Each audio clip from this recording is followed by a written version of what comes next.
responsabilizan a personas sumamente importantes o muy reconocidas como Bill Gates, Soros y otros empresarios más de este estilo de querer imponer un nuevo orden mundial, o también a los chinos por medio de la 5G o de otro tipo de cosas de querer dominar el mundo.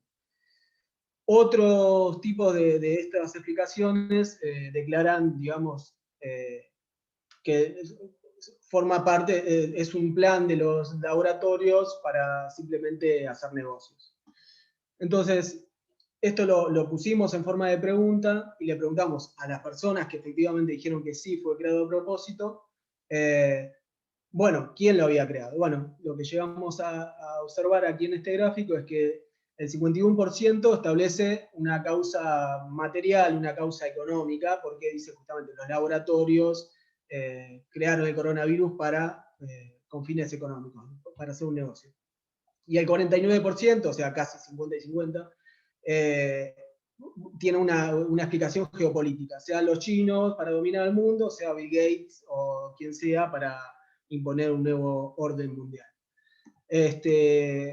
Entonces, nos preguntamos, ¿quiénes son estas personas que piensan esto? ¿No?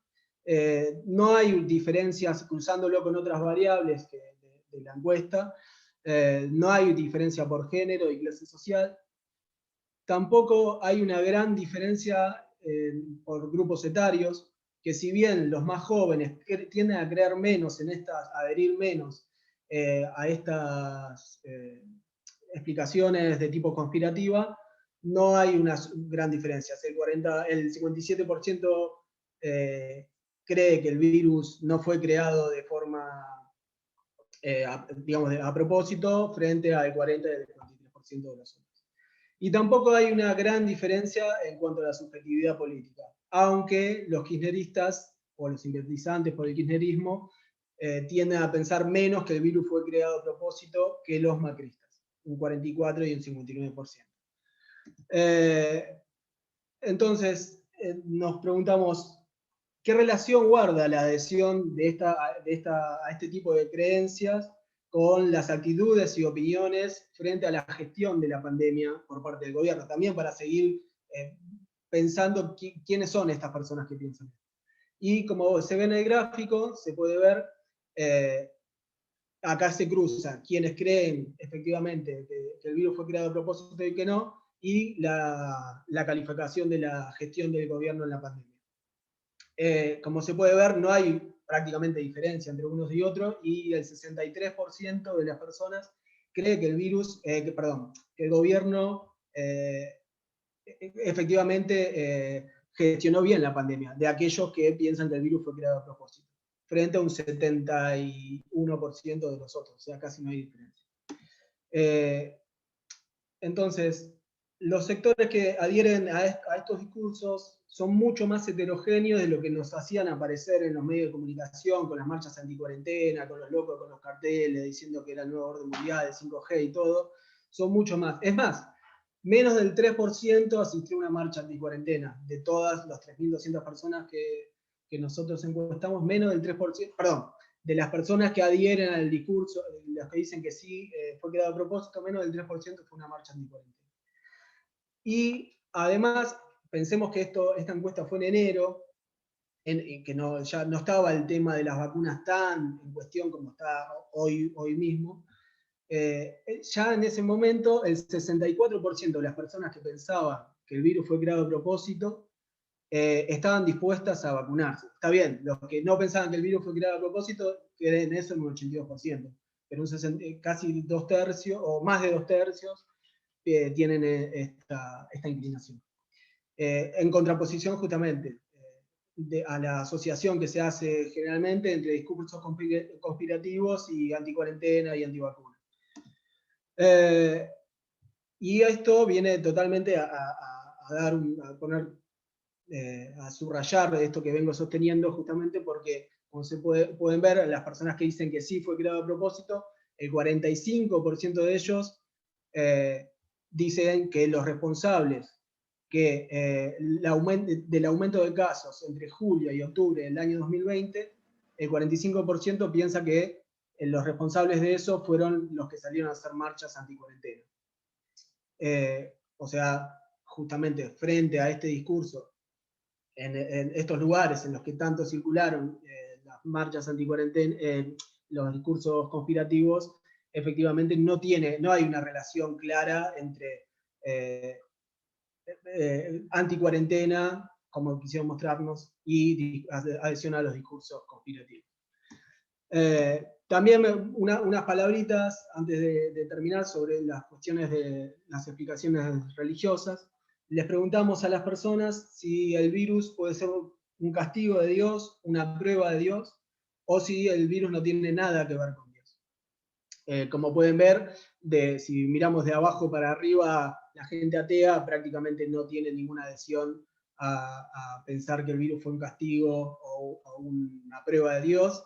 Lo mismo los espirituales que no son tan religiosos, pero ya los católicos, como pueden ver, un 23% piensa que el virus, bueno, piensa más que el virus fue una prueba que fue un castigo, pero ya un 23% piensa una o la otra. Y los evangélicos mucho más, el 52%, o sea, la mayoría piensa que el virus o fue una prueba o fue una prueba o fue un castigo divino.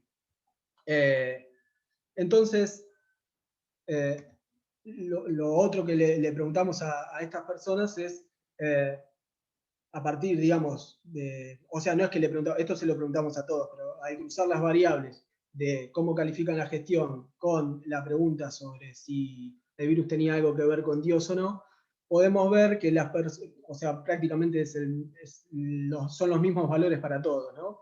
Pero en todos hay una alta calificación del gobierno, de la gestión de la pandemia del gobierno. Y los que más están de acuerdo con esta, o los que más adhieren a la gestión del gobierno, son los que piensan que es una prueba.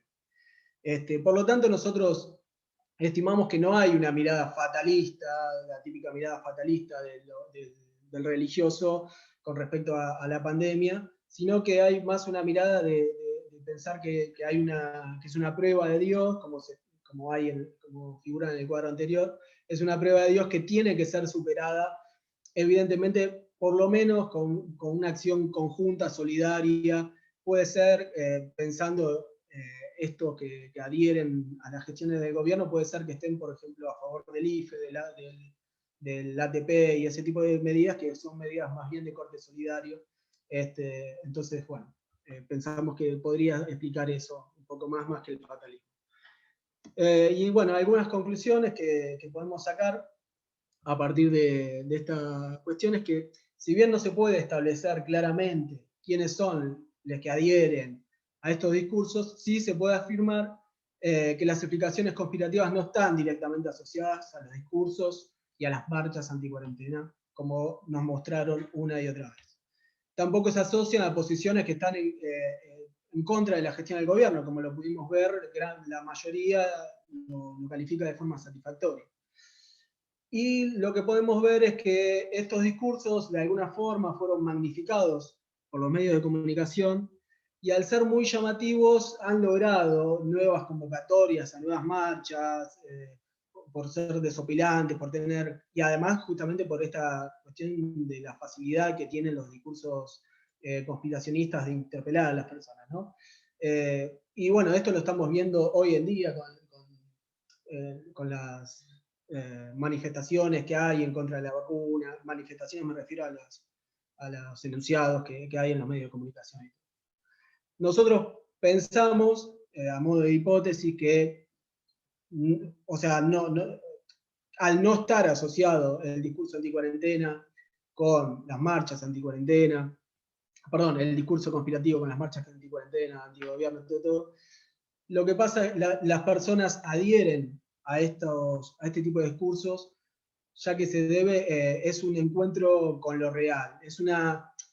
Las personas, al tener un encuentro con lo real, con una vivencia que no se le puede dar un significado porque no hay una experiencia antes con esta, o sea, no hay un discurso que pueda elaborar, digamos, una explicación clara al respecto, emergen este tipo de discursos que tratan de suplir y bajar un poco la angustia de las personas que tienen ante el encuentro justamente con estos hechos inéditos.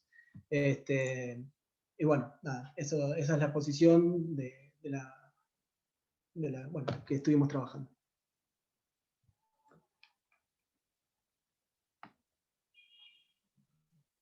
Muy bien, muchas gracias. Por favor. Acá, Stop Share. Y arriba está para dejar de compartir pantalla. Sí, Bien, sí. les recuerdo que si alguien quiere dejar alguna pregunta, sí las vamos dejando en el chat. Hay algunos comentarios, también las podemos ir leyendo y las retomamos al final para comentar también algún intercambio, ¿sí? Bien, a continuación vamos a tener entonces la presentación Mayorías que se creen minorías, el triunfo de las minorías poderosas en la disputa de sentido en torno a la pandemia de coronavirus, y entiendo que va a estar presentando Javier Balsa.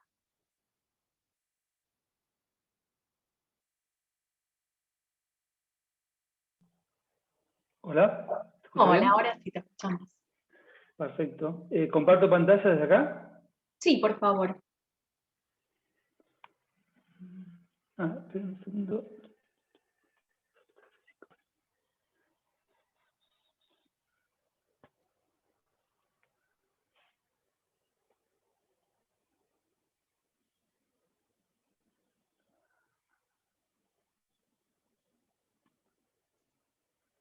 Pucha, me tomó todo el...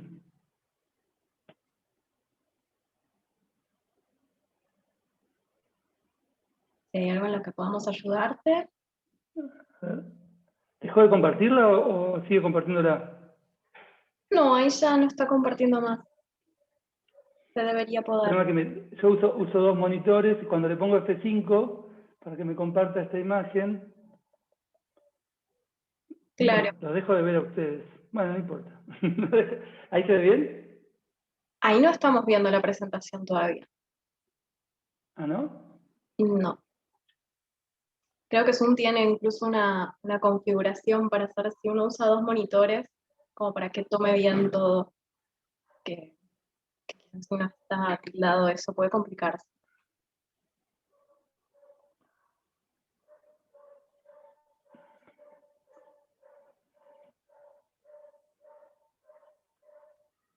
¿Ahora?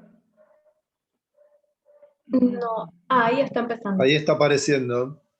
Sí. Ahí, Bueno, ahora sí, estamos viendo el Si Power. podés poner pantalla completa, mejor. o sea, no está en modo presentación.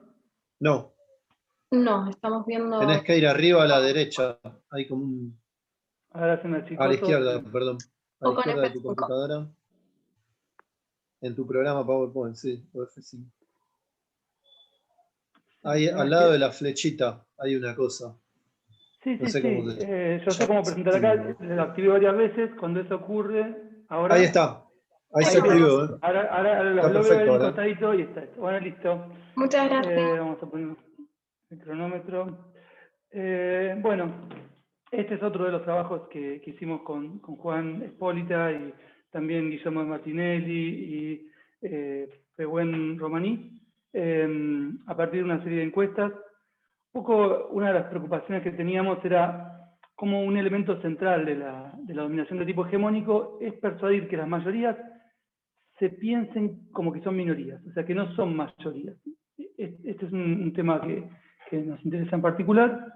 Y entonces, muchas veces esto es un elemento clave, ¿no?, para construir una dominación de tipo hegemónico, y las elecciones suelen dar un mentir, digamos, a estas ficciones construidas de los medios o ahora también de las redes sociales.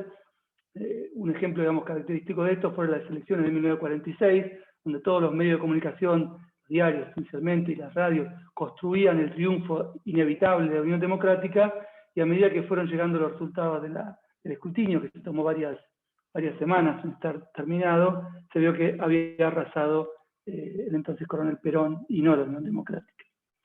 Pero bueno, también, digamos, los propios gobernantes, con, digamos, la capacidad que tienen de interpretativa hacia la sociedad y de instalar su discurso, quizás a veces a contramano de los medios de comunicación hegemónicos, también pueden colaborar en darle esta conciencia a la mayoría de que es tal.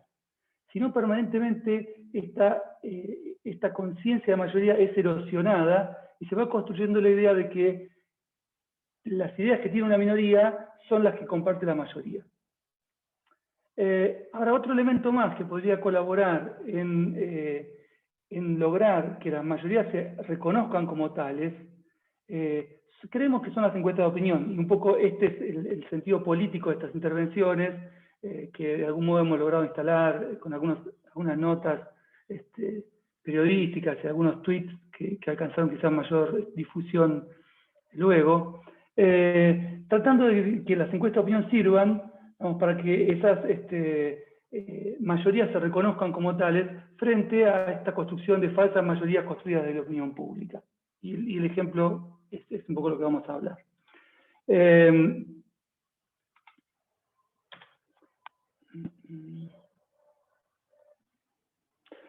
Nosotros armamos un equipo que se llama SOCPOL, que está dentro de un instituto que se llama Instituto de Economía y Sociedad en Argentina Contemporánea de la Universidad de Quilmes, y de ahí diseñamos esto que contaba Juan, un sistema para hacer encuestas online. Es un sistema, digamos, bastante sofisticado, que permite hacer preguntas con toda la complejidad, o incluso más que a veces tienen las encuestas presenciales.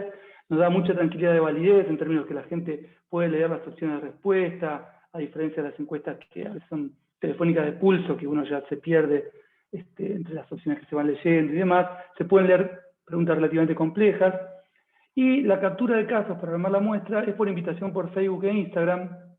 Ponemos sorteos importantes. Esta encuesta puso en juego una notebook, por poner un ejemplo, lo cual nos consigue, digamos, que la responda a un público muy diverso, además de que hacemos la publicidad segmentada por localidad, género, grupo etario, y reforzamos sobre algunos niveles educativos, como solo educación primaria, que cuesta a veces conseguir, y hacemos un control luego por preferencia electoral, y las muestras en las encuestas que venimos realizando, las 3 encuestas que hicimos, nos muestran muy buen ajuste electoral, digamos, ¿no? O sea, una vez ajustadas los parámetros por ponderación, que no hubo que hacer demasiadas ponderaciones por esta forma de construir las invitaciones, y por el hecho que no es una encuesta que la gente lo responda porque le interesa opinar sobre un tema, sino por la notebook que está en juego. En el caso electoral quedó 48-40, para dar un ejemplo, la preferencia de voto por Alberto o por Macri en la elección del año pasado, el anteaño. Es una muestra hecha en Ciudad de Buenos Aires, en conjunto de la provincia, con Urbano, y una muestra representativa de 15 partidos del interior. Y esta muestra se repitió, digamos, para las 3 encuestas. La primera encuesta fue la encuesta más grande, a principios de enero comenzaron a responder alrededor de 5.000 casos, y terminaban completa una encuesta de 110 preguntas, 3.200 casos, que es sobre la cual estuvo hablando Juan en relación al origen del COVID.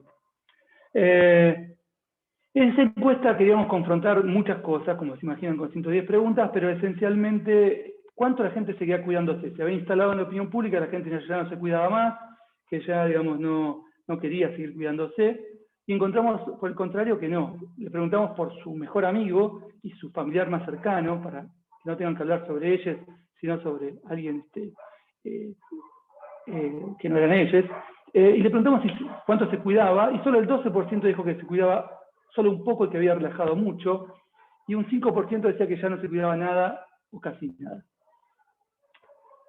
Esperen que voy a cerrar la ventana, que hay muchos perros ladrando. Luego preguntamos qué les parecían los cierres nocturnos que se habían instalado a principios de enero, y la gran mayoría se inclinó porque era algo correcto.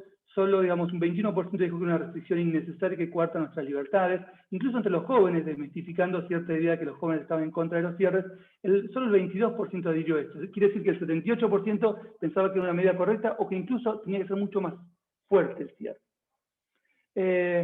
Y en esta encuesta también preguntábamos esto que mostraba Juan: ¿a quién responsabilizaban por el aumento de casos en septiembre y octubre, cuando había sido el pico de muertes?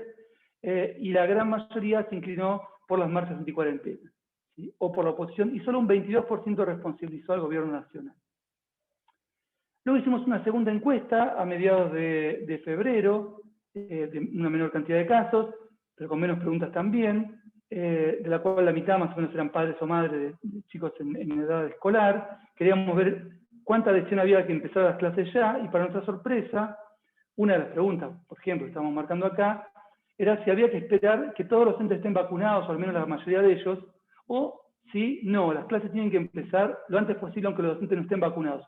Solo un 27% adhería a esto. El 73% frente a esta idea que instalaron en la opinión pública, que todos los padres creen que las clases empezaran ya, opinaban que no había que empezar las clases ya.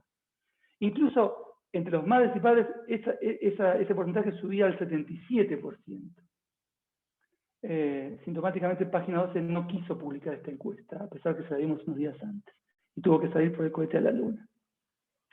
Bien, luego la tercera encuesta grande, una encuesta de unos 1.500 casos, la hicimos entre el 23 y el 28 de febrero, de vuelta la misma muestra de cada conjunto de la provincia de Buenos Aires, y es sobre la que queríamos centrar la exposición ahora. Y eran, bueno, 39 preguntas, pero la pregunta más interesante para nosotros acá es: imagine que usted es presidente. O sea, tratábamos de apelar a cierto grado de responsabilidad en la persona y plantearle: aumentan en marzo, no era bola de cristal, se veía venir por lo que venía pasaba en Brasil, muchos los casos se empiezan a llenar la sala de terapia intensiva. Algunos de sus asesores científicos proponen la medida A y otros la medida B. ¿Cuál de estas propuestas haría? ¿O piensa que sería mejor hacer C o D?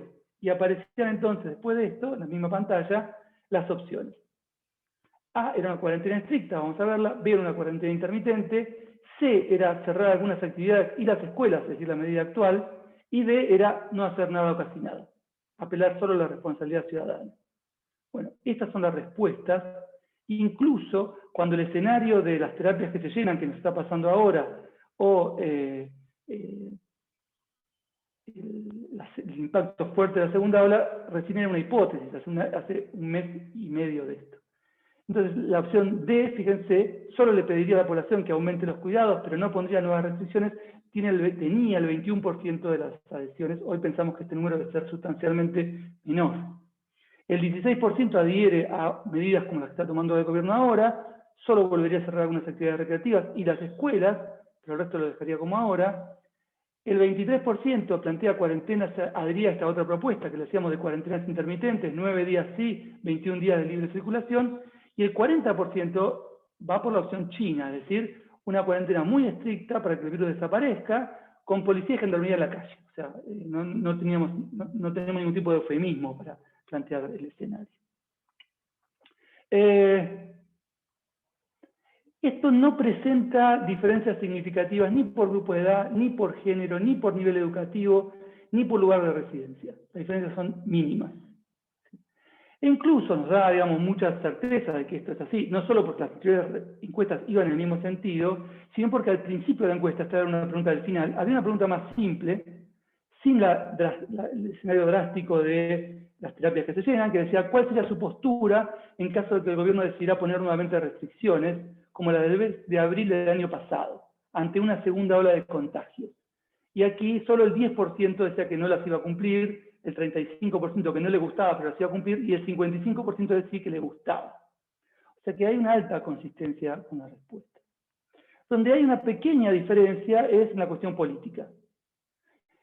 Aquí la cantidad de casos es un poco menor porque recogemos respuestas de encuestas anteriores, donde le preguntábamos quién quería que ganara en 2019. ¿Quería que ganara Alberto? ¿Quería que ganara Macri? ¿O le daba lo mismo cualquiera de los dos? En el daba lo mismo cualquiera de los dos, en realidad, por una serie de respuestas, es gente que seguramente votó a Macri, pero le da un poco de vergüenza admitirlo.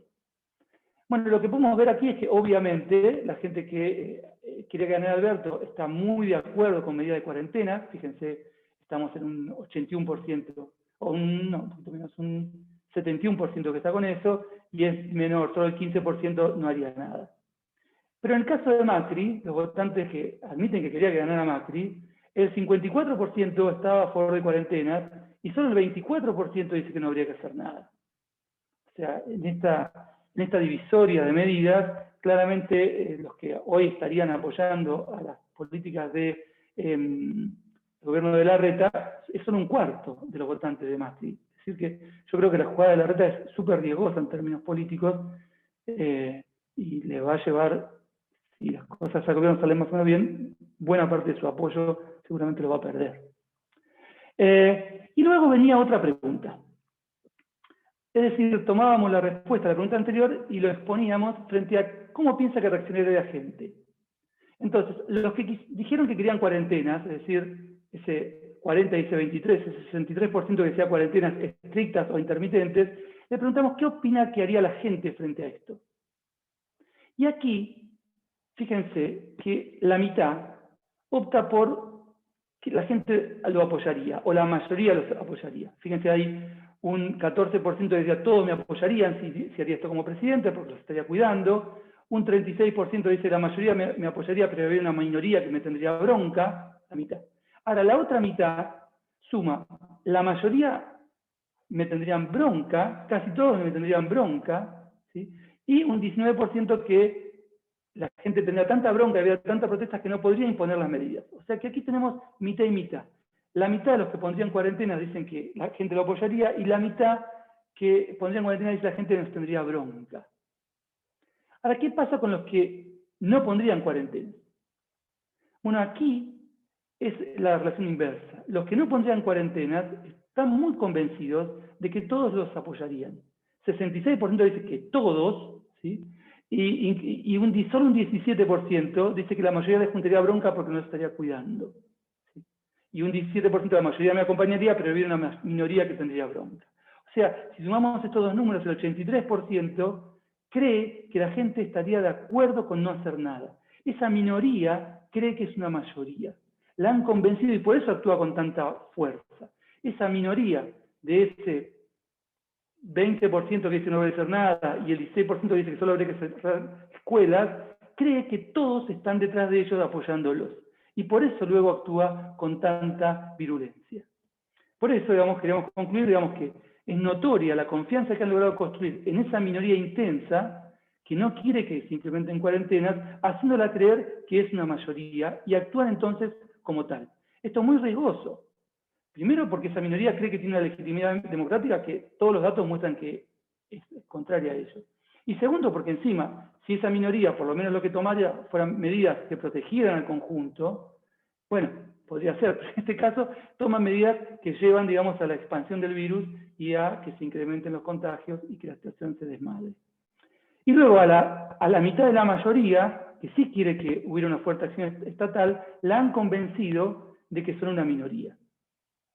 Bueno, para terminar con cierto optimismo, digo, a la otra mitad de la minoría, de la mayoría, no la han convencido que es una minoría, es decir, hay una mitad que nos sabemos mayoría cuidándonos entre nosotros, y luego si lo que vemos, por lo que aparecen en otras preguntas, es que si hubiera una actitud clara de la sociedad, de la dirigencia política, la presidencia sobre todo, en mantener el timón firme, que es lo que también aparece bastante en los reclamos, es probable que esto contribuya a consolidar y a esa mayoría autorreconocerse como tal, ¿no?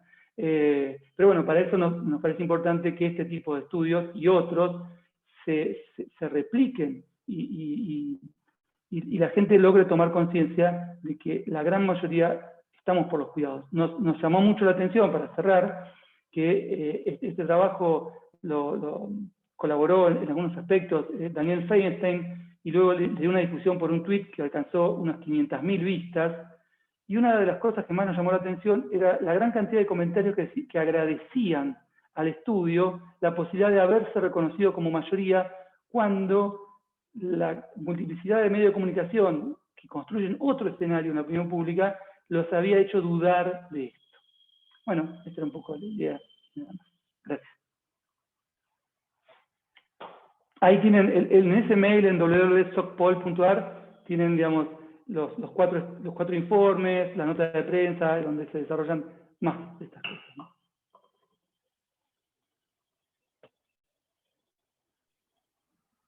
Bien, muchas gracias, Javier. Muy interesante también. Si alguien tiene alguna pregunta, recuerdo, pueden dejarla por el chat y la retomamos al final. Bien, a continuación vamos a tener la presentación, caracterización de los usuarios y estrategias profesionales en el servicio de guardia del Hospital Nacional en Red, licenciada Laura Bonaparte, en el marco del aislamiento social preventivo y obligatorio durante la pandemia del COVID-19. Entiendo que va a estar presentando Soledad Álvarez, ¿puede ser? Bien, muy bien.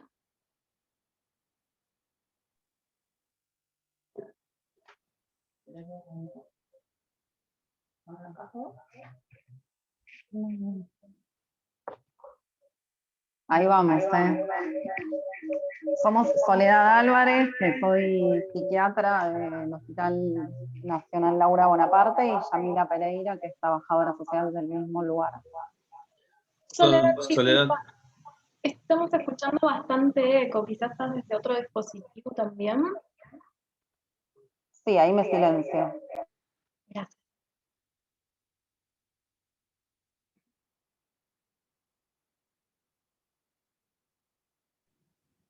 Hola, buenas tardes. Voy a empezar yo con la exposición y después continúa Soledad. ¿Sí? Bueno, como me presenté, ¿se escucha bien ahora sin eco? Sí, ahora Sí. perfecto, perfecto. Bien.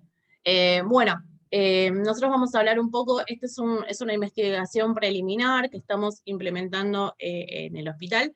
Nosotros somos trabajadoras de la Guardia Interdisciplinaria del Hospital Nacional en Red, licenciada Laura Bonaparte. Es un hospital especializado en salud mental, quizás lo conocen como ex Senareso. Hace poquito tiempo se modificó el nombre de la institución. Bueno, ¿cuáles fueron un poco las preguntas que nosotros nos hicimos a partir del trabajo en el contexto de pandemia, de un dispositivo de urgencia como es una guardia? Tenía que ver principalmente con qué tipo de usuarios concurrían a la guardia durante el aislamiento social preventivo y obligatorio. El estudio de investigación se basa fundamentalmente en el periodo entre marzo y el mes de julio, que fue durante ese plazo que el ASPO, digamos, tuvo como una fuerte impronta respecto del aislamiento y el impacto en la salud mental de los usuarios, ¿no? En este sentido, nosotros queremos identificar qué problemáticas presentaban los usuarios, cuáles fueron las principales vías de derivación, y recuperar cuáles fueron las estrategias de los trabajadores de la salud para poder responder a estas demandas que se presentaban. Como les comentaba, el Hospital Nacional en Red es un hospital que es un organismo descentralizado que depende del Ministerio de Salud de la Nación, que sus prácticas están enmarcadas dentro de la Ley Nacional de Salud Mental, 26657, la Ley de Derechos del Paciente, la Ley de Atención Primaria de la Salud y de Identidad de Género. Puntualmente, el dispositivo de guardia trabaja en una línea de un paradigma de reducción de riesgos y daños en salud mental, recuperando y promoviendo el enfoque de derechos de la población usuaria. ¿Cuáles fueron las transformaciones que de alguna manera el hospital tuvo que readecuar para poder brindar algún tipo de respuesta en el contexto de COVID? Principalmente siguió las recomendaciones del Ministerio de Salud de la Nación, conformando un comité de emergencia donde participaban los diferentes actores institucionales. Se constituyó una línea telefónica donde se llevan adelante entrevistas de contención, tanto para población adulta como también para infancias y orientación familiar. En este sentido, el comité, digamos, readecuó el funcionamiento del hospital principalmente por las limitaciones que existían en cuanto a la circulación y también a los distanciamientos, ¿no?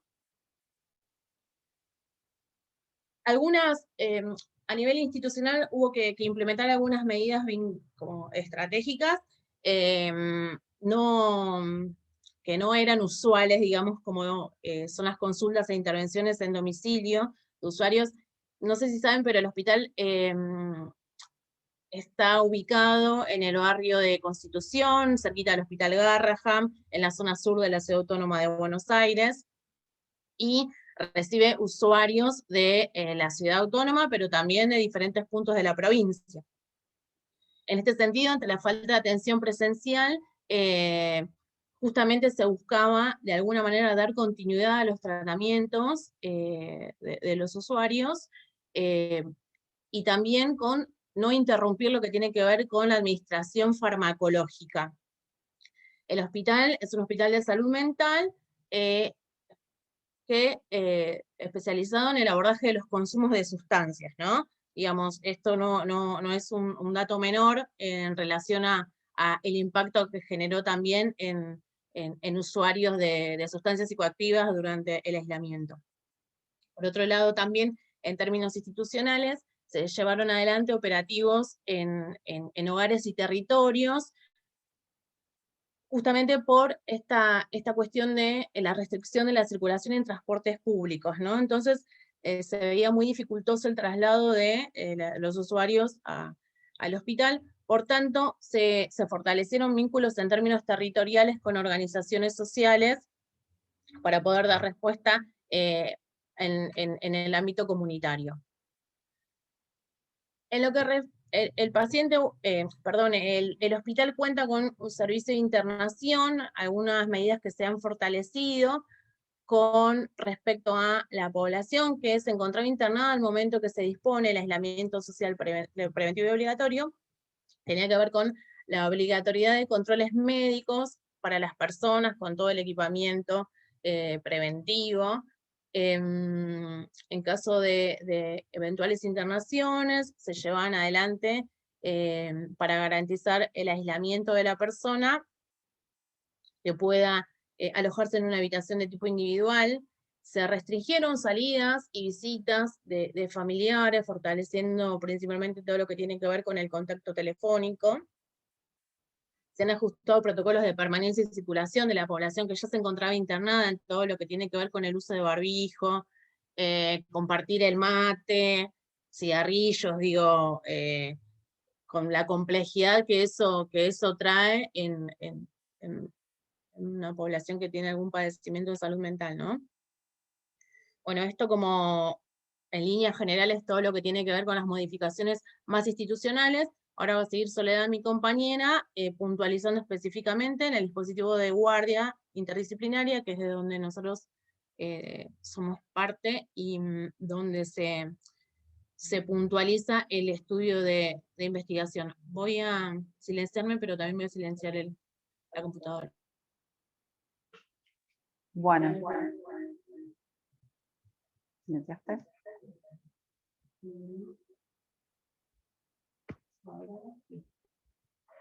Bueno, acá contando un poco cómo es la guardia en la que trabajamos. Es una guardia interdisciplinaria, está conformada por psiquiatras, psicólogos, trabajadores sociales, enfermeros, y también hay personas de la residencia. Hay una RISAM, que es una residencia interdisciplinaria en salud mental, donde también rotan en primer año por la guardia. La guardia atiende, bueno, como cualquier guardia, todos los días, las 24 horas, y tiene una modalidad interna y externa. O sea, atiende tanto a los pacientes que están internados, que sí bajó su número durante la pandemia y sobre todo durante el periodo de aislamiento, y también atiende a cualquier persona que venga de afuera en cualquier horario. Tenemos una sala de observación que es bastante pequeña, porque la idea es que sea para algunas horas, que tiene 2 camas y una camilla.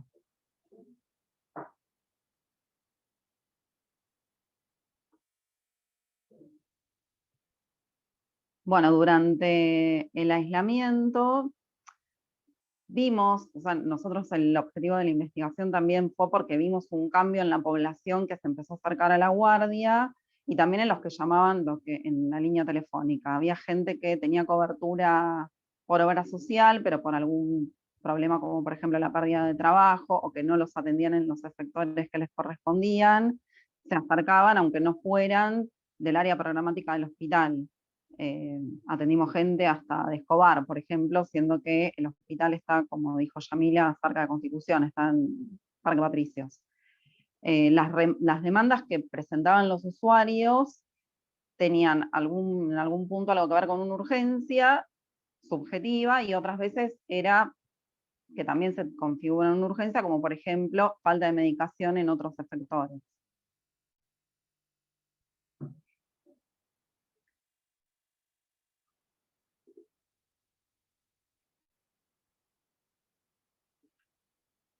Bueno, no, lo de las estrategias.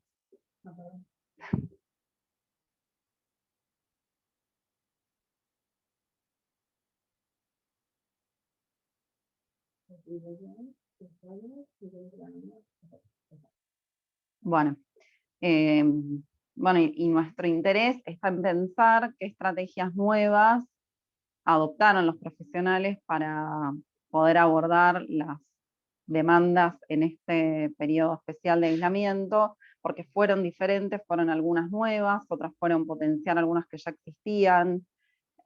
Por ejemplo, bueno, el tema del comité de emergencias que implementa el llamado telefónico. Esto es algo que no existía en el hospital, y también el recurso, por ejemplo, de un seguimiento desde la guardia, que por lo general uno piensa que es para una atención puntual y en la emergencia, pero cuando después el paciente, nosotros tratamos de que no tuviera un seguimiento presencial para evitar que tome un transporte público, porque no tenían permiso, porque algunos venían de muy lejos, también se hacían seguimientos telefónicos, por ejemplo, desde el servicio.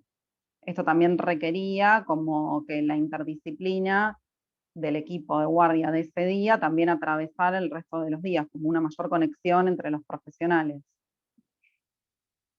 Las internaciones quedaron siempre, bueno, ya la ley de salud mental dice que tiene que ser el último recurso, pero acá fue como que en este periodo eso fue más acentuado porque había una restricción absoluta en poder internar, pensando en después la dificultad que teníamos con los aislamientos, que al principio no teníamos tampoco la posibilidad de hacer hisopados. Entonces, si la persona ingresaba y después nosotros teníamos dificultad para que quede aislada en una habitación, iba a ser muy complicado si hubiera estado infectado con coronavirus. Bueno, se fortaleció el acompañamiento de la población internada ante la ausencia de visitas, porque la recomendación del ministerio fue que los pacientes que estaban internados no tuvieran permisos de salida o visitas.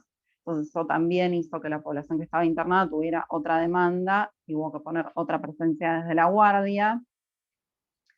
Y bueno, esto también, ¿no? El acompañamiento de los trabajadores de salud ante el padecimiento por el riesgo de contagio personal y familiar, los duelos ante la pérdida de familiares o compañeros de trabajo a causa de COVID, que también fue algo que nos pasó.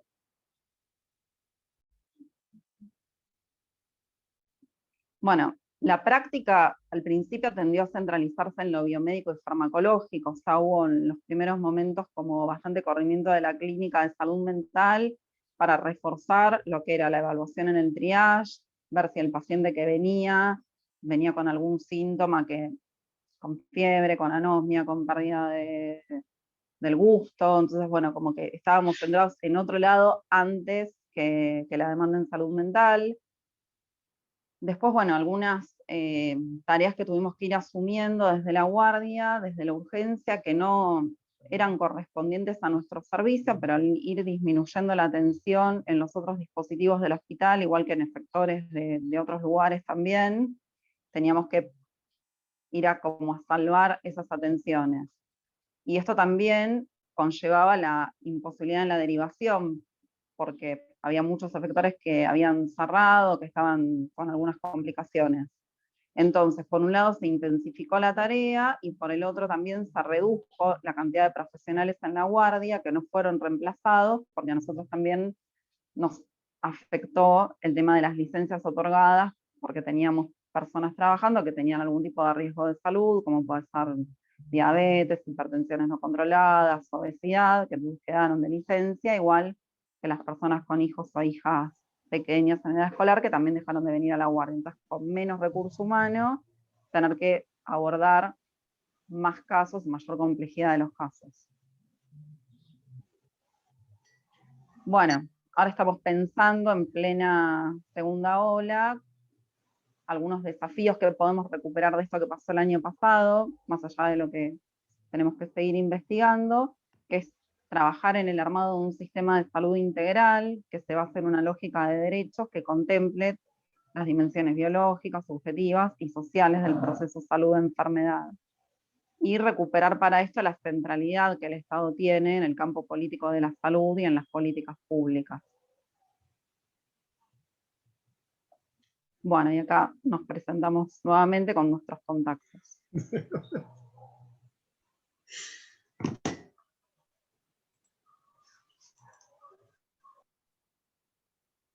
Muy bien, muchas gracias. Buenas las presentaciones. Si alguien tiene alguna duda, alguna pregunta, comentario, lo pueden ir dejando en el chat, ¿sí? Los retomamos al final. Bien. Si no, vamos a continuar con la siguiente presentación, sí, que es actualización sesgada de creencias sobre la probabilidad de eventos adversos en personas sanas con distintos niveles de ansiedad. Va a estar exponiendo Iván Caro. Buenísimo, ahí comparto. Muy bien.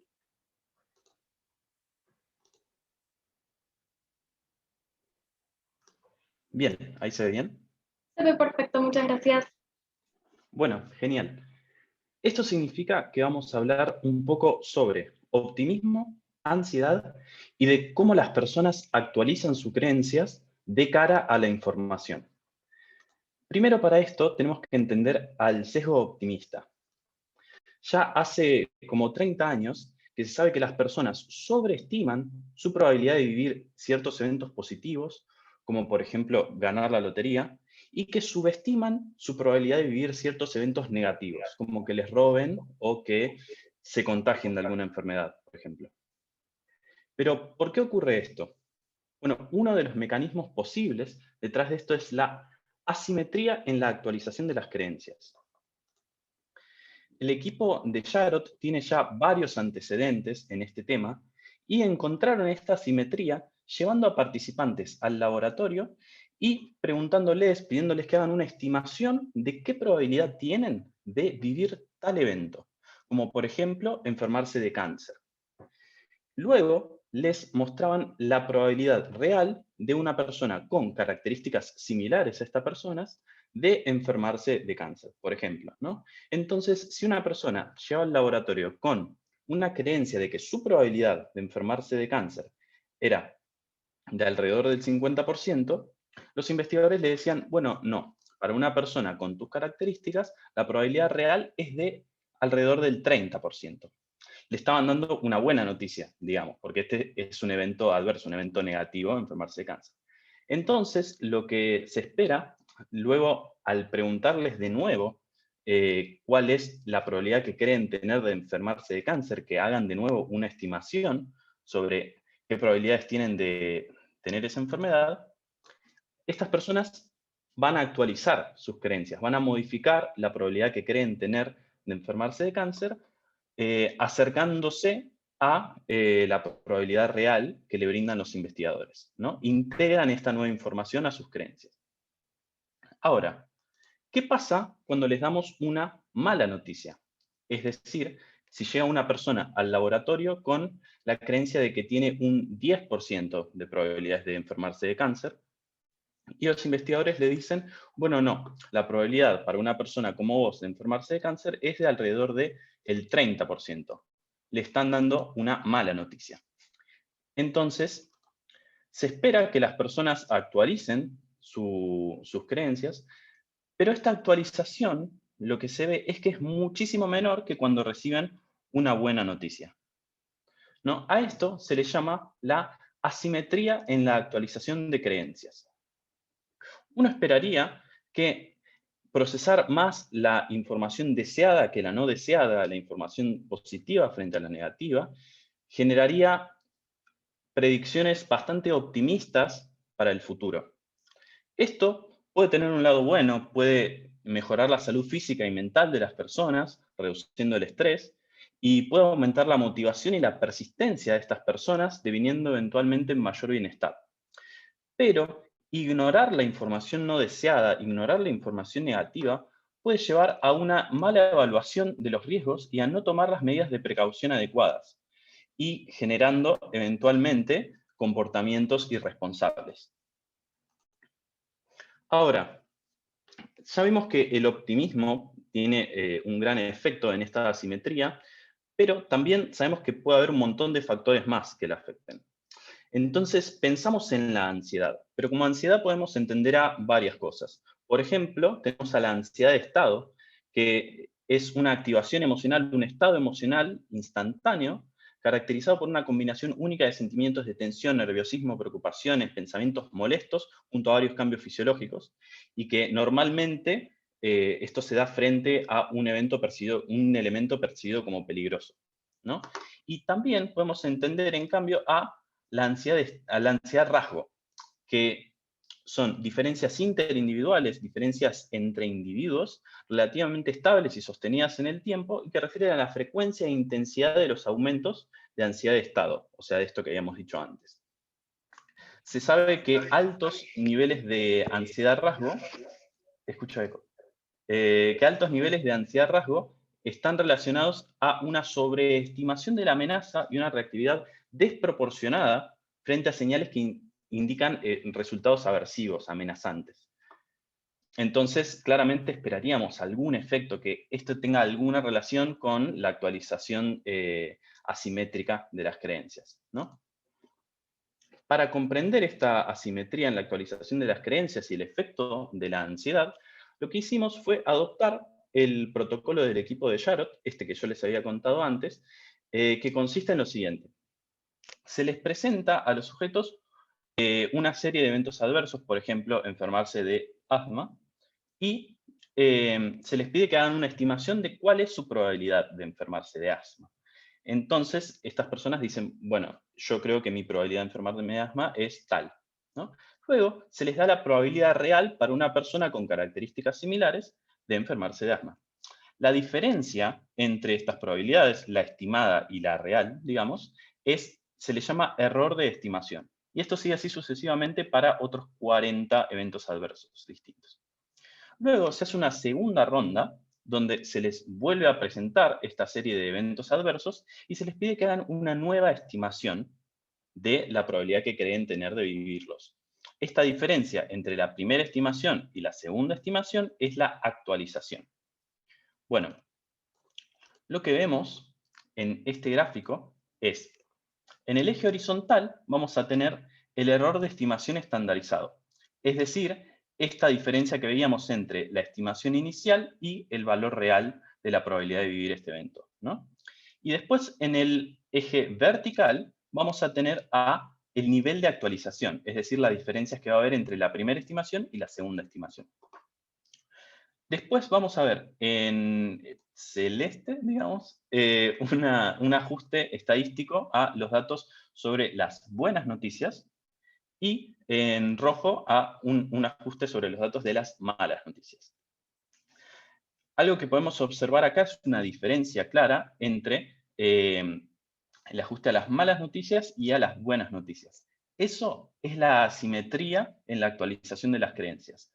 Es decir, cuando yo le doy una buena noticia, esta se integra más a la actualización de creencias, modifica más la actualización de creencias que una mala noticia. Bueno, además de esto, lo que hicimos fue una serie de cuestionarios para tener una medida de los niveles de optimismo y de ansiedad rasgo en nuestros sujetos. Bueno, lo que encontramos, que era lo esperado, es que para mayores niveles de optimismo, veamos una mayor asimetría en la actualización de creencias. Esto vendría a ser que ignoran más las malas noticias, ¿no? Lo vemos con este aumento en la separación de las rectas. Lo que nos sorprendió fue que para el caso de la ansiedad, esperábamos que, como estas personas son más propensas a sobreestimar el riesgo de los eventos aversivos, la probabilidad de que ocurran eventos amenazantes, esperábamos que esta asimetría desaparezca, es decir, que para mayores niveles de ansiedad esperábamos que estén más juntas las rectas. Esperábamos que la información negativa sea procesada más. Y lo que vimos fue lo opuesto. Para esto, vemos que para mayores niveles de ansiedad también incrementa el nivel de la asimetría. Entonces, una explicación que encontramos para esto podría ser la teoría del contraste, que es básicamente que como las personas más ansiosas van a estar siempre esperando lo peor, entonces están siempre preparadas para estos eventos amenazantes, entonces una buena noticia es llamativa y por ende es mejor integrada a la actualización de las creencias. Además, para profundizar en esto, hicimos un segundo experimento esta vez online y durante la pandemia, con preguntas relacionadas a la pandemia. Por ejemplo, la probabilidad de contagio o el número de muertes por COVID. Y lo que observamos es básicamente lo mismo. Para mayores niveles de optimismo, veíamos también que el nivel de asimetría aumentaba y para mayores niveles de ansiedad también. Lo que vemos también es que las pendientes son bastante más pronunciadas que en el experimento presencial, y vemos que el efecto del optimismo y de la ansiedad en el aumento en la asimetría es bastante menor. Concluyendo estos trabajos, replicamos los resultados del equipo de Jarrott, de Tal y Jarrott, en la asimetría en la actualización de creencias. Además, observamos el efecto de la ansiedad. Esta siempre aumenta la asimetría en la actualización de creencias, y pusimos sobre la mesa la explicación de la teoría de contraste. Vimos también que este protocolo es útil desde el punto de vista básico para entender y estudiar la integración de la información en las personas, y desde lo clínico, para caracterizar posibles problemas de salud mental que implican dificultades en las tomas de decisiones de las personas. También es clave destacar la importancia de sesgos como este para la salud física y mental de las personas, y también para la toma de decisiones en políticas públicas, principalmente en momentos como este, ¿no? Bueno, todo esto es fruto del trabajo de un equipo interdisciplinario, que algunos miembros del equipo están acá, son personas geniales y vienen de disciplinas muy distintas, como la matemática, la psicología, la física o la biología, como yo también. Y eso es todo. Muchísimas gracias.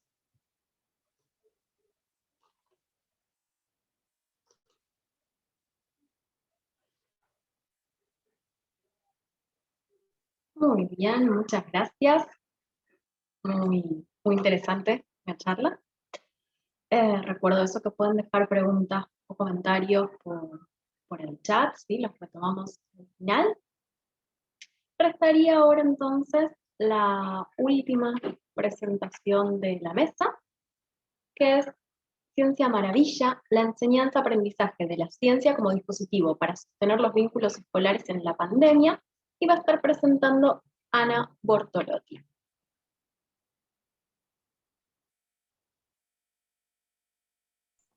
Bueno, en realidad voy a estar presentando yo. Bueno, está perfecto. Cecilia de Capua.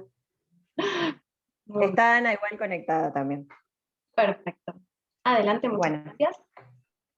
Bueno, para empezar un poco voy a contarles un poco de historia de nuestro proyecto. ¿Se ve bien, no? Sí. Bien. Les voy a contar un poco de historia de nuestro proyecto. Nosotras empezamos más o menos allá por 2016, armando una serie de talleres para ir a visitar escuelas que conocíamos o jardines de infantes.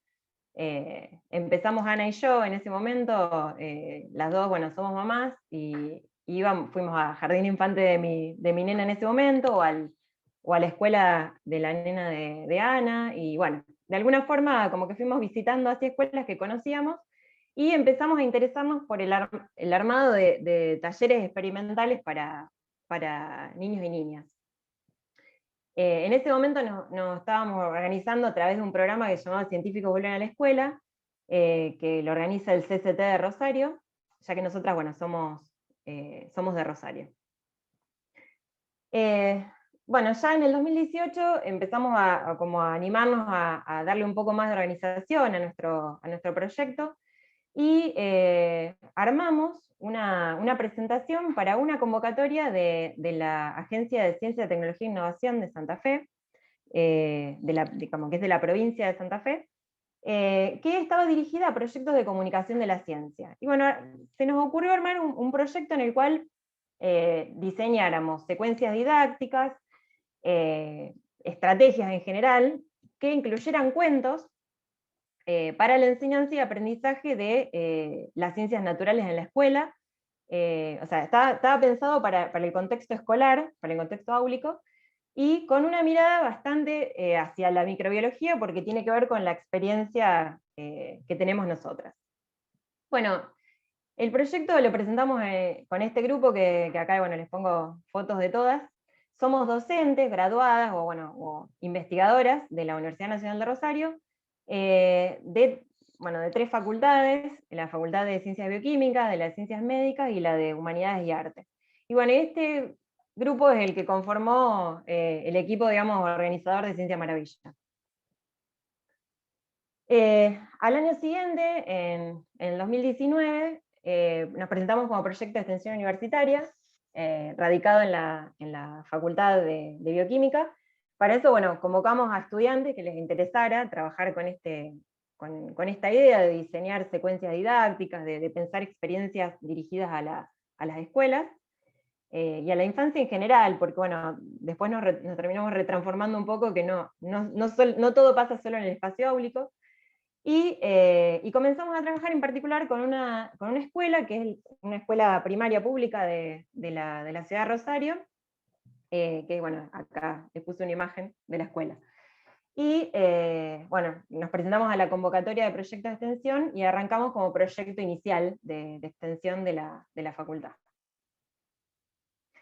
Bueno, con la escuela, en febrero del 2020, le hago todo este preámbulo porque nosotras, me imagino que como le debe haber pasado a todo el mundo, teníamos muchos planes y después todo se nos cambió, pero bueno, lo que pasó es que en febrero tuvimos la oportunidad de encontrarnos con las docentes de la escuela, y armamos una reunión, participamos en una reunión plenaria. Como pueden ver, éramos muchísimas personas, estábamos todo el equipo de Ciencia Maravilla y el equipo docente de la escuela, turno mañana y turno tarde, que éramos más de 40 personas reunidas. Y en ese encuentro presencial, en el cual la idea era como proyectar el año, lo que venía en el 2020, había salido la idea de, un poco por charlas previas con la directora de la escuela, de armar talleres en la escuela, que nosotros fuéramos a la escuela, que pudiéramos poner un poco en funcionamiento todo el laboratorio de la escuela, que pudiéramos de alguna manera también vincular el trabajo del laboratorio, llevar el aula al laboratorio de alguna manera. También relacionarnos con la biblioteca de la escuela, ya que el bibliotecario de la escuela también es bibliotecario de la Facultad de Bioquímica, y hacer un trabajo más interdisciplinario. De hecho, la idea de la directora era que pudiera la escuela empezar a trabajar con aprendizaje basado en proyectos, utilizando como núcleo las ciencias naturales, que a partir de las ciencias naturales se pudiera de alguna manera vincular todas, e integrar todas las áreas digamos, las áreas curriculares. Bueno, nosotros planteábamos, en esa reunión habíamos quedado con las maestras que íbamos a tratar de hacer materiales en conjunto, tratar de, digamos, surgieron ideas de decir, por ejemplo, vamos a pensar cómo música se integra al trabajo que nosotras tenemos, cómo a través de tecnología se pueden hacer cosas. Nosotras le presentamos en esa reunión a las docentes, las docentes, porque la mayoría son mujeres, la mayoría son maestras, pero había docentes varones, les contamos que los materiales que ya teníamos preparados, les mostramos un cuento, que yo se los mostré en otra diapositiva, que se llama Olimpiadas Invisibles, y se le habían ocurrido ideas súper interesantes, habían surgido un ping-pong de ideas súper creativos en esa reunión. Y teníamos ideas justamente en febrero a arrancar con todo cuando empezaran las clases. Bueno, ¿qué pasó después? Como todos ya sabemos, empezó la pandemia en marzo, y eso nos puso patas para arriba, o sea, desde el distanciamiento social a comenzar con una escolaridad que ocurría en casa. Nosotras en particular, el equipo, nos veíamos a nosotras mismas haciendo malabares para poder sostener muchas cuestiones desde lo personal a lo laboral, y también todas somos mamás y teniendo que también, digamos, en nuestra casa con nuestras familias, nuestros hijos y hijas, y eso complejizó un poco. Pero esto nos planteó un desafío. A partir de esto, cómo sostener el vínculo con la escuela, sea con las docentes, los docentes de la escuela, y además con los niños y las niñas, porque nosotros nos veíamos en el inconveniente de que personalmente no nos íbamos a poder ver seguro. O sea, en un primer momento no se sabía cuándo se iba a poder volver, pero teníamos que pensar algo que no implicara la presencialidad, porque no iba a ser posible. Eso no iba a ocurrir, ni con el equipo docente, ni con las niñas de la escuela. Bueno, y a partir de eso, bueno, se empezó a pensar de qué forma nos vamos a poder comunicar, de qué forma nos vamos a poder vincular. Y nos comunicamos con la directora de la escuela y le dijimos, bueno, a ver, nosotros tenemos ganas de trabajar, de poder llevar adelante el proyecto. Bueno, organicemos algunas reuniones virtuales y tratemos de organizar algo con aquellas personas del equipo docente que les interesara. Y bueno, así fue que la directora convocó a 3 maestras que son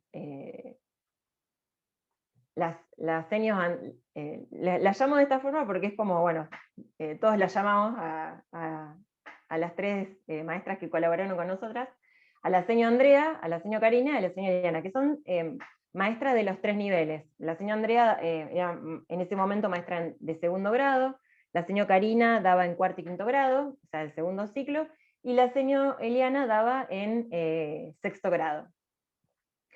Bueno, y a partir de estas reuniones, nos reunimos y fue muy interesante poder entrar en contacto con las realidades diferentes que teníamos, porque las realidades nuestras, desde la docencia universitaria, cómo nos llevábamos con esto de adaptar la cursada a la virtualidad. Por otro lado, también la cuestión de cómo vivíamos en lo personal también, o sea, fueron momentos de charlas también incluso de lo personal, cómo llevábamos adelante el día a día de la situación que estábamos pasando. Y por otro lado, también nosotros, las señas nos contaban cómo ellas llevaban adelante su trabajo docente. Y bueno, a partir de eso, de poder debatir un poco, hacer un poco de charla, por algunos momentos de catarsis sobre lo que sentíamos y cómo nos estábamos arreglando, las señas nos contaban que ellas se comunicaban con sus estudiantes por WhatsApp. Ellas, las 3 maestras repartían, las tareas a través de WhatsApp. Después en algún momento también implementaron el tema de papel a quienes no tenían conectividad, pero en general tenían la posibilidad de llegar a casi todos y todas a través de mensajitos de WhatsApp. Bueno, entonces dijimos, a ver, ¿qué podemos hacer para adaptar todo lo que nosotros queríamos hacer a esta situación y a poder llevar adelante el proyecto a pesar de la no presencialidad? Y bueno, comenzaron las reuniones a principios de mayo y seguimos reuniéndonos todos los viernes de manera periódica, semanalmente, hasta junio, y de hecho, al principio de julio también. Y lo que armamos fue una adaptación de todo lo que queríamos hacer y armamos contenidos nuevos que de hecho no teníamos pensado hacer.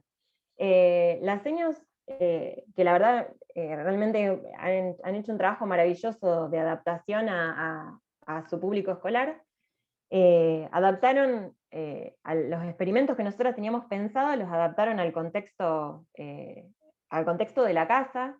Ahora después les voy a mostrar algunas imágenes, y se diseñaron algunas herramientas que podían ser transferibles a través de un mensaje de WhatsApp, a través de que con un WhatsApp vos podías mandar el contenido.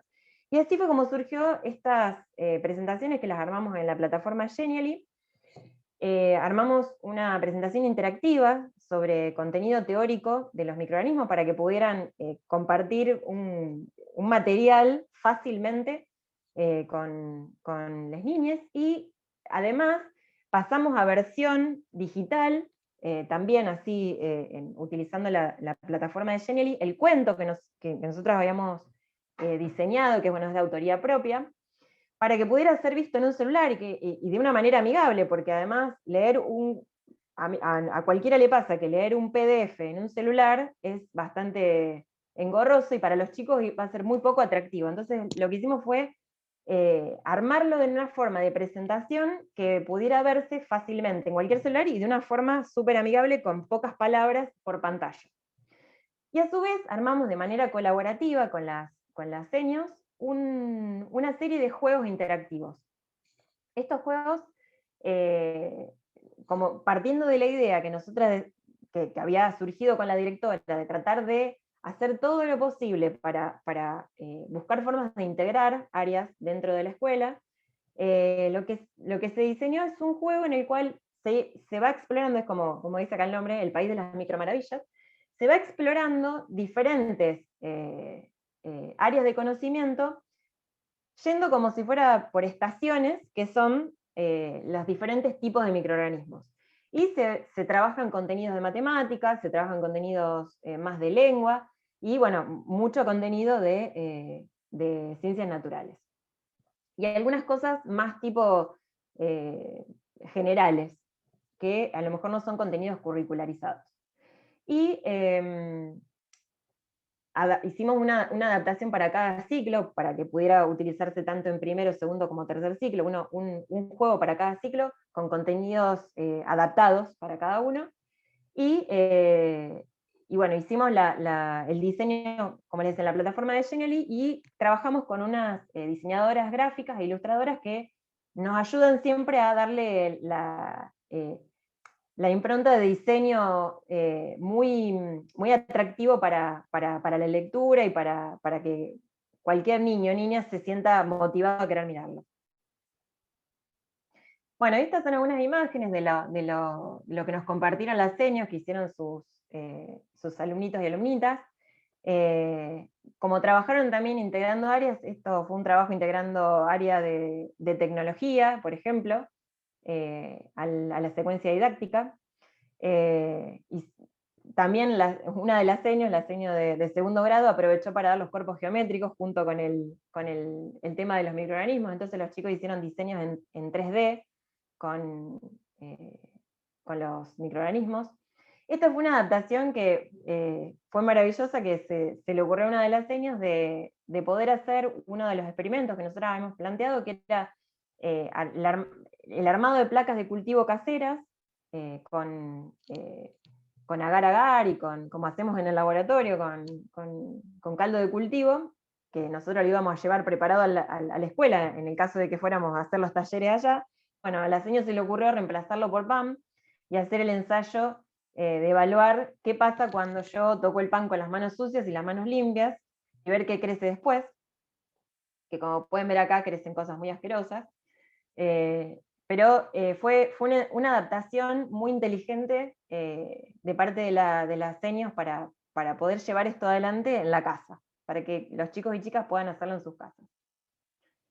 Y bueno, como corolario de esta experiencia para nosotras, perdón que me quedó esto justo acá arriba, nosotros, bueno, se logró la adaptación de todo lo que teníamos planeado, de la secuencia didáctica, del cuento y las actividades, adaptarla para, de alguna manera, crear vínculos con las niñas que asisten a esa escuela, porque nosotros no teníamos contacto, sostenerlo con la escuela en general. Nosotras con las docentes ya teníamos un contacto presencial, pero bueno, sostener el vínculo con los diferentes actores, y a su vez también, sin haberlo de alguna manera premeditado, terminamos desarrollando materiales innovadores, nuevos, que probablemente si no se hubiera dado este contexto, a lo mejor no se nos hubiera ocurrido hacerlo.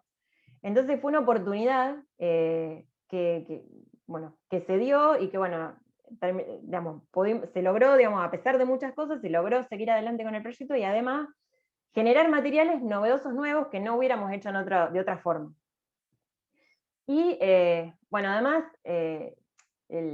fue una experiencia muy linda para nosotras tener la retroalimentación de los chicos, que era a través de videitos o de audios que nos mandaban, se lo mandaban a su seño y la señora nos lo mandaba a nosotras, con muchísimo entusiasmo, muchísimas ganas, estaban fascinados con lo que habían aprendido con el cuento, con las actividades que habían desarrollado.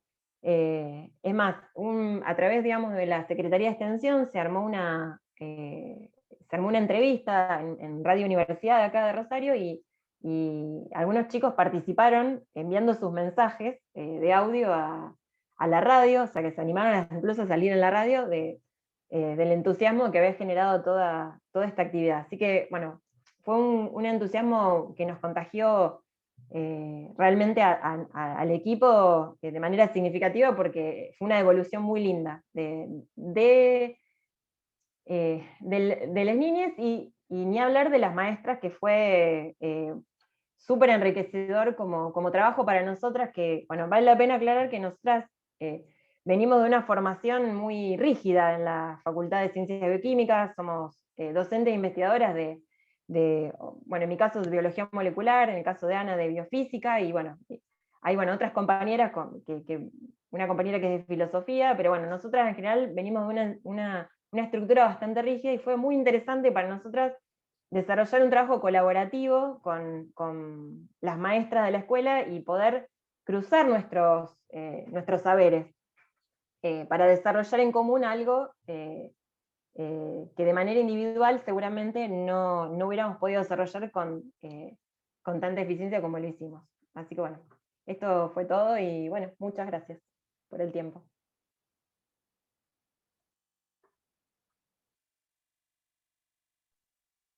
Bien, muchas gracias. Muy, muy interesante. Muy buena la experiencia. Bien. Esa fue nuestra última presentación de la mesa, así que sería interesante ahora si alguien tiene preguntas o comentarios, ¿sí? Tenemos 15 minutitos más o menos todavía como mínima, así que les invito o a escribir por el chat, o si quieren, se animan, pueden también desmutearse.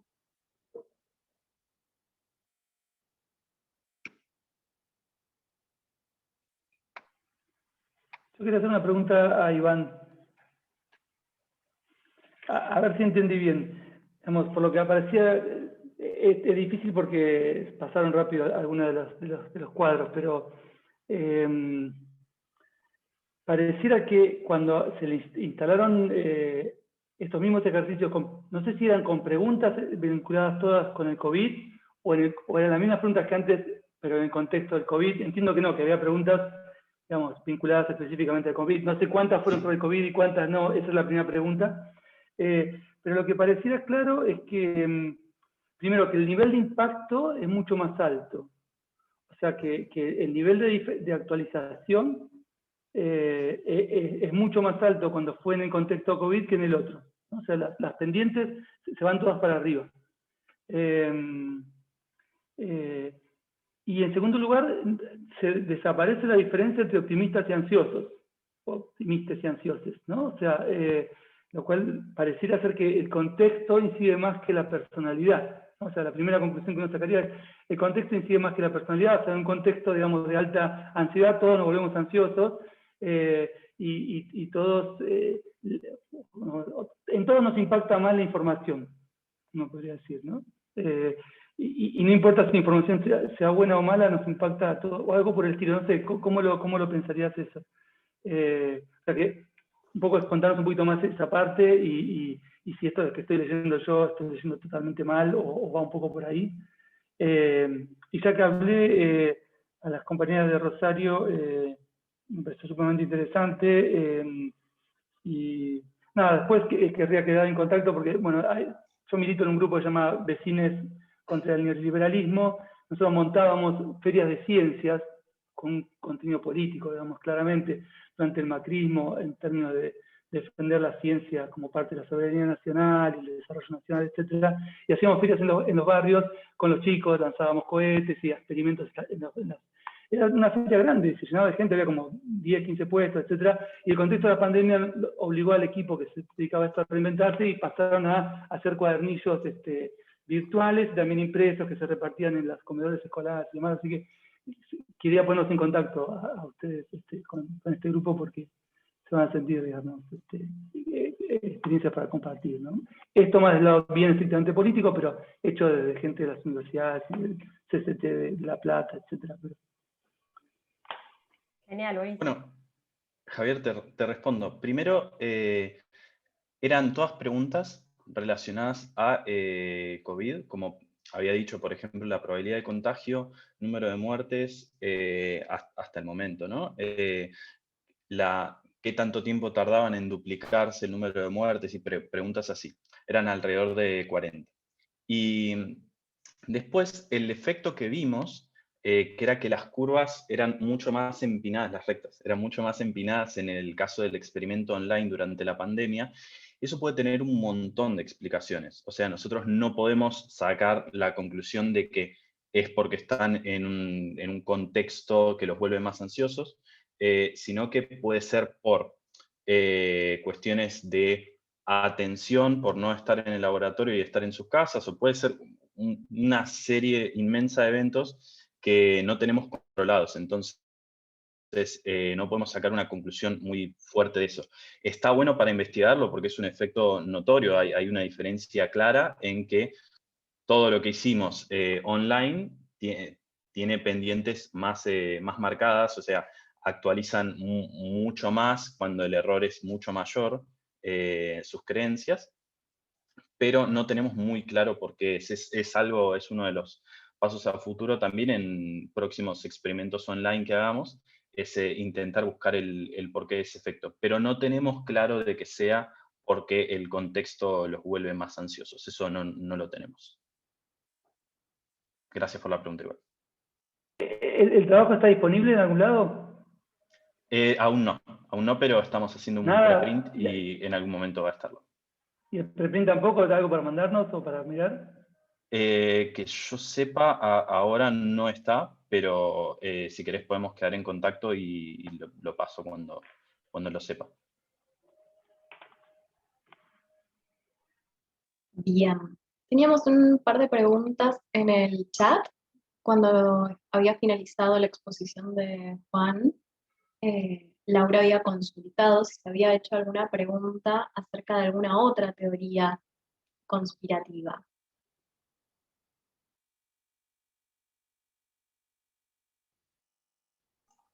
Hola, ¿qué tal?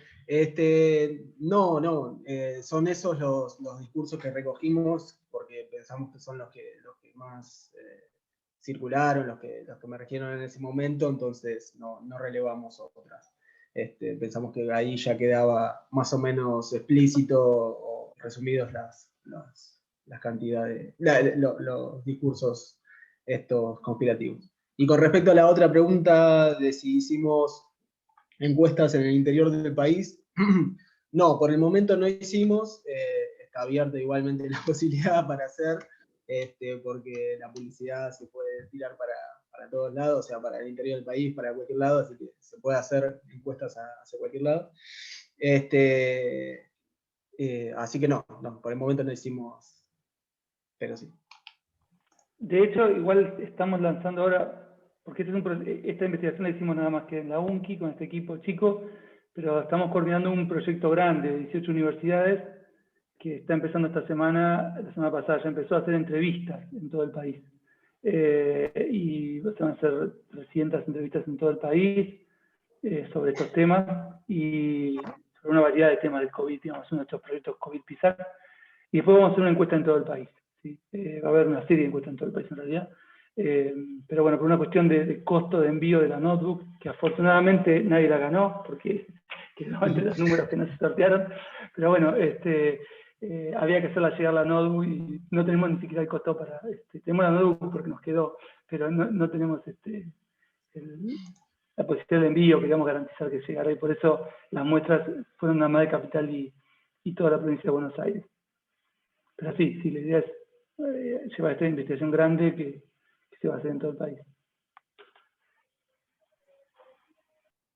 Bien, acá estaban especificando un poco la pregunta previa en el chat, no sé si la están leyendo y quieran responder.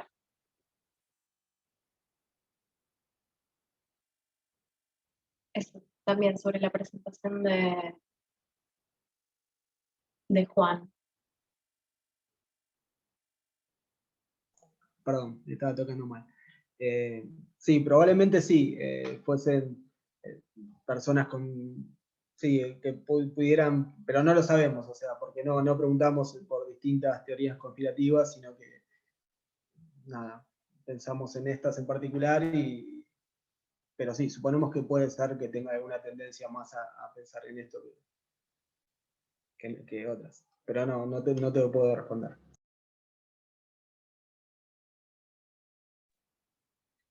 Bien, gracias. ¿Alguna otra pregunta, comentario?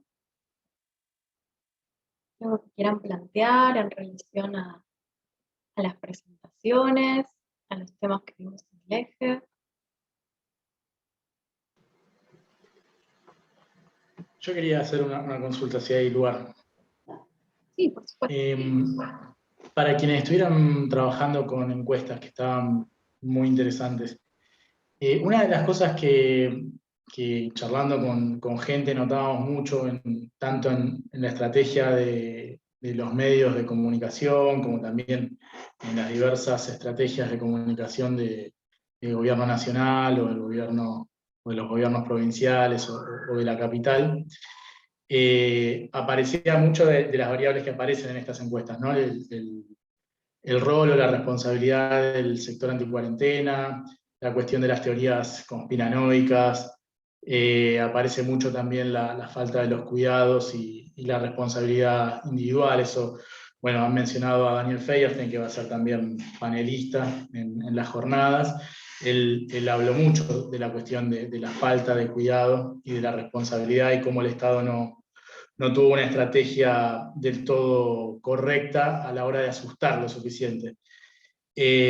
Apareció también la cuestión de las fiestas clandestinas, las reuniones sociales, como alguna de las principales causas del aumento de los contagios. Después, obviamente, está toda la cuestión de la dimensión de la presencialidad en las escuelas. Yo les quería preguntar también, porque yo en general noto un gran ausente en estos discursos de una de las dimensiones que quizás haya generado el mayor número de contagios, que no es la cuestión, y de hecho en algunas de las encuestas que señalaron mostraban que la gente tendía a seguir cuidándose, a diferencia de lo que por ahí se planteaba en algunos lados de que no había cuidados. La cuestión de las personas que sí por ahí querían cuidarse, pero la necesidad de salir a trabajar y hacerlo, o tener que hacerlo en transportes hacinados, muchas veces como ganado, o la cuestión de la falta de elementos de protección personal en los lugares de trabajo, sea estatales o privados, la cuestión de cómo muchas veces los sectores patronales han obligado, forzado a ir a trabajar aún con síntomas a las personas, o han negado licencia. Digo, la pregunta en concreto sería, ¿tienen pensado para alguna de estas encuestas incluir la dimensión de la responsabilidad estatal, sea del gobierno que sea, en la cuestión de cómo se viaja en los medios de transporte, la cuestión de cómo muchas veces las empresas o las patronales estatales han de alguna manera también contribuido a que los sectores de trabajadores se enfermen, se contagien, más allá de que usen barbijo, más allá, digamos, de que se hayan cuidado bien. No sé si se entiende la pregunta.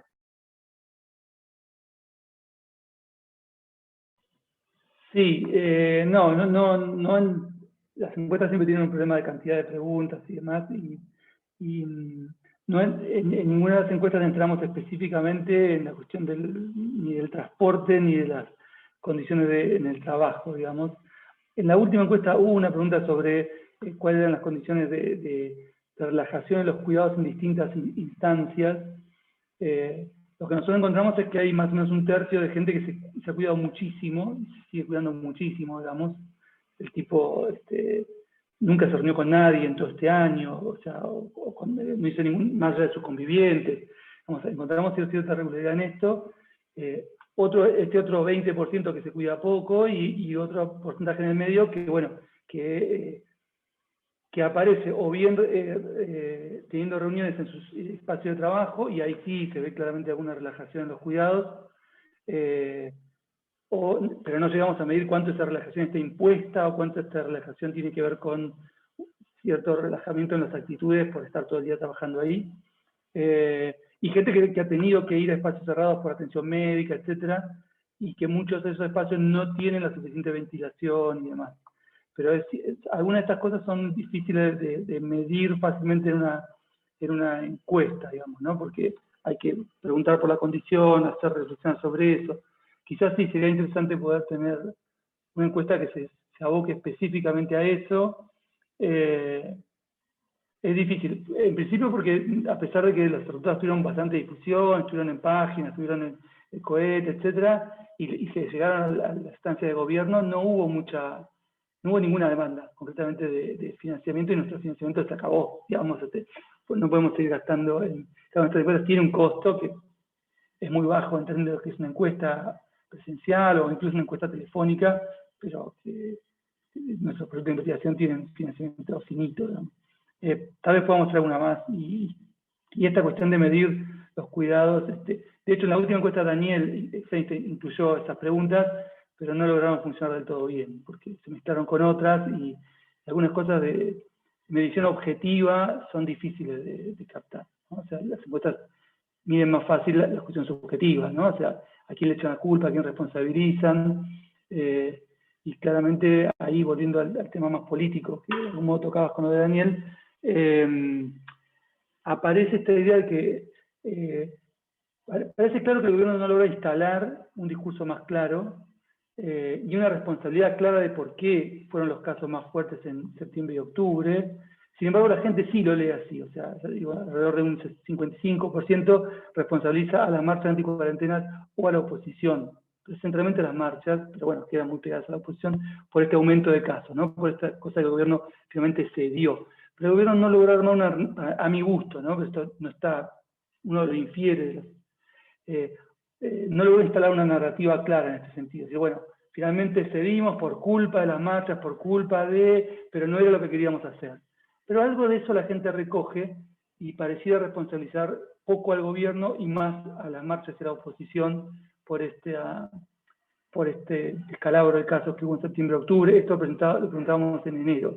Y uno puede ver las curvas que volvieron a achatarse, o sea, pareciera que la responsabilidad ciudadana es mucho más alta. Se ve, digamos, la bajada de ese pico que se achata en fines de noviembre, principio de diciembre, y aumenta para las fiestas, pero rápidamente decae en enero. O sea que pareciera haber, los datos nuestros son consistentes con las estimaciones, digamos. Hay un X porcentaje, 10, 20%, que son 4 o 5 millones de personas adultas que generan estos descalabros, ¿no? Pero luego hay 30 millones de personas adultas que no, o 25% de personas adultas que no, que se cuidan, que retraen, y que uno ve las calles de las ciudades vacías, etc. Vamos, algo de esto funciona. Yo coincido con Daniel que tiene que haber un discurso más claramente direccionado, ¿no? Incluso hay una pregunta que Daniel la retoma en el libro, señalo así porque me acaba de llegar por correo, que dice, ¿qué habría que haber hecho? La pregunta de Daniel tenía una pregunta de ¿qué habría que haber hecho? Y hay una enorme cantidad de gente que dice, habría que haber hecho como en China. Le damos las dos opciones, habría que haber hecho como en China o no habría que haber hecho casi nada, dejar la economía funcionando, etc. Y ahí hay un porcentaje de gente que dice, sí, no, habría que haber hecho como en China, sí, como el 60 y pico % dice sí. Pero la mayoría dice, pero acá no hubiera funcionado. Pero eso depende de la capacidad, sencillamente uno podría decir la capacidad del Estado de hacer eso verídico, o sea, de lograr que la gente se quede en su casa. Si el Estado consigue, eso funciona. O sea que habría una adhesión bastante más grande si las cosas funcionaran y si se hicieran cumplir. Bueno, ahora tenemos el escenario en Ciudad de Buenos Aires donde esto no se hace cumplir y veremos cómo se dirime y veremos a quién responsabiliza a la gente de esto y del aumento de casos y las muertes que ya están ocurriendo en las terapias que la gente no se puede atender. Pero bueno, eso será un razonamiento ex post.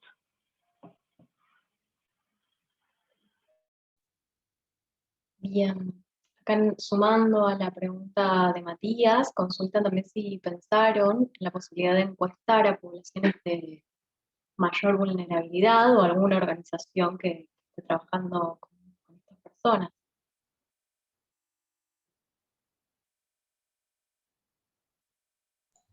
Es que nosotros, o sea, nosotros hacemos la captura por publicidad de Facebook, es difícil, o sea, no es difícil de segmentar, pero es difícil que una población muy particular, muy chiquita, te responda a una encuesta y que sea algo significativo. O sea, si nosotros hacemos una encuesta a cierto grupo que no tiene acceso a internet mucho, no tiene acceso al celular o lo que sea, difícilmente podamos decir algo muy significativo de esa población.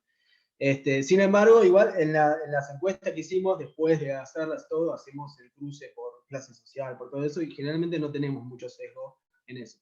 Sí, por ahí hay un poquito menos de personas que tienen el primario incompleto, ese tipo de cosas. Pero por lo general, o sea, es difícil hacer una encuesta a esas poblaciones muy particulares.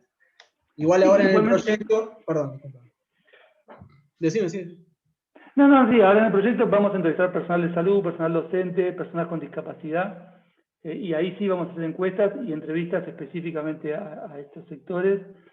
Un dato quizás cercano a eso, en esta última encuesta se preguntó cuán cerca tuvo un caso grave de COVID y cuán grave fue.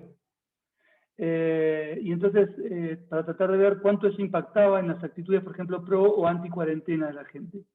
Y nos llama la atención que el impacto es limitado. Quiere decir, la gente que no tuvo ningún caso de COVID cerca o fueron solo casos asintomáticos, se inclinan 50 y 50 por cuarentena o no hacer nada o solo cerrar las escuelas, ¿no? El corte, o sea, la medida del gobierno queda del lado anticuarentena en nuestro dibujo, no sé si quedó claro.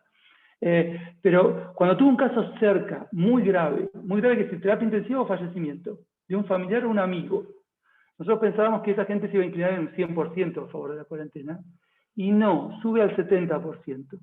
O sea que solo aumenta un 20% su actitud favorable a la cuarentena haber tenido un familiar o un amigo cercano que estuvo en terapia intensiva o falleció. O sea que hay un 30% muy resistente a la cercanía. Esto viene un poco en sintonía con lo que planteaba Iván, pero no en este caso con preguntas, sino con casos fuertes, ¿no? O sea, es una cuasi experimentación, pero con casos cercanos fuertes, y nos llamó la atención eso, ¿no? Y tiene significación estadística, todo, y tenemos, digamos, o sea, solo sube del 50 al 70% la cantidad de gente que quiere cuarentenas fuertes cuando tiene casos gravísimos. Bien, interesante ese último dato. Bien, no hay más preguntas en el chat. Estamos ya sobre la hora de finalización. ¿Qué es algo que surja? ¿Algún comentario ahora ya lo último? Si no, ya estaríamos para finalizar la sesión. Bien, perfecto.